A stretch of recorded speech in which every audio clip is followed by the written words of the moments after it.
Hello, it's Cami from Tidbits, back from a wee little video break while we wrapped up the sale of our home, moved into a rental, and are pursuing our dream of buying property and building a home. It has been quite the process. If you've been following along, you know my solution to being a home and DIY blogger in a dark and limiting rental home has been to transform a bit of the garage space into a studio of sorts. Now, the key to this working temporarily for me was a dual-sided wall on wheels and this project that I'm going to show you today, our DIY Hanstone Quartz topped rolling work table, which I am in love with. I'm thinking it might also have to be my kitchen island in our future home. So in this video, Mr. Tidbits and I are going to give you a glimpse into what it was like building this built-to-last work table. Now, luckily for you, we also have free detailed building plans over on my website at tidbits-cami.com. Make it for your kitchen, your craft room, or any work room where you need a beautiful surface to create. And feel free to adjust the size to suit your own needs. While the base of this work table is completely doable on your own, I have happily partnered up with Hanstone Quartz to top this table with beautiful marble-like quartz. Now, after searching many tabletop options, I knew I wanted quartz because of its durability and natural beauty. Did you know that quartz has 6 times the strength and durability as granite? I plan to create many a masterpiece on this surface, and I knew Hanstone Quartz was just the product to help me do that. After we built the base, the quartz was sent over to a local fabricator, which for me was a company called Bedrock Quartz. Now, they cut and polished the quartz to size and delivered it right to my door and glued and placed it on the rolling base. The process went very smoothly and the results could not be better. Now, I want to talk to you briefly about how I decided which quartz to select, and then you can watch the building process unfold. Unless you are near the supplier, it can be hard to know which surface you want, and choosing a countertop is not a decision to take lightly. Hanstone can send you any sample of their products, which is extremely helpful.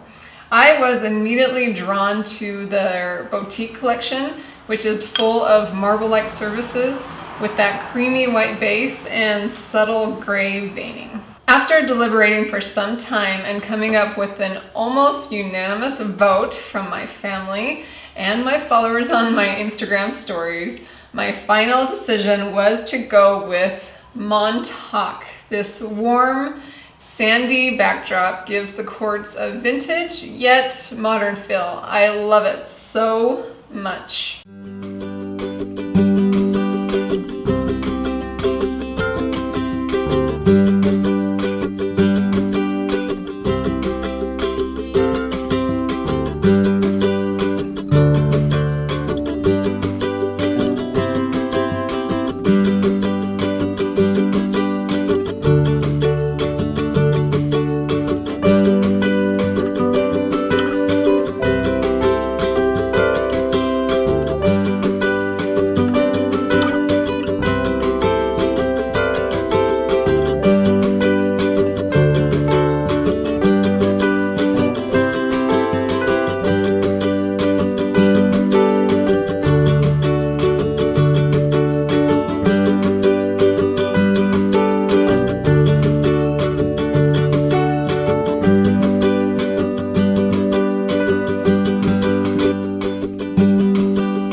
Once the top was installed, I knew there were 2 directions I could go with the wood finish on the base and get beautiful results either way. I could take the wood darker with something like a walnut stain, or go for a lighter fill with some whitewashed wood. Now, believe it or not, it was a hard decision for me.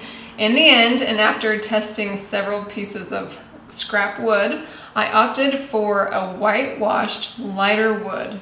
Despite trying several methods for getting the look I wanted, I ended up simply using some Creme wax I found at the craft store, which successfully lightened and sealed the wood at the same time, all while letting the wood grain shine.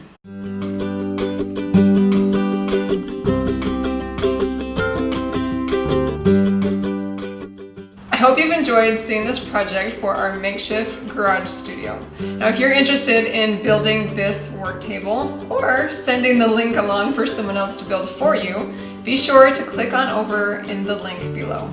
I am so grateful for my sponsor, Hunstone Quartz, for helping me create this content for you. Be sure to follow them along on Instagram to see even more quartz in action. Thanks so much for watching, and please come on back for more inspiration for do-it-yourself living.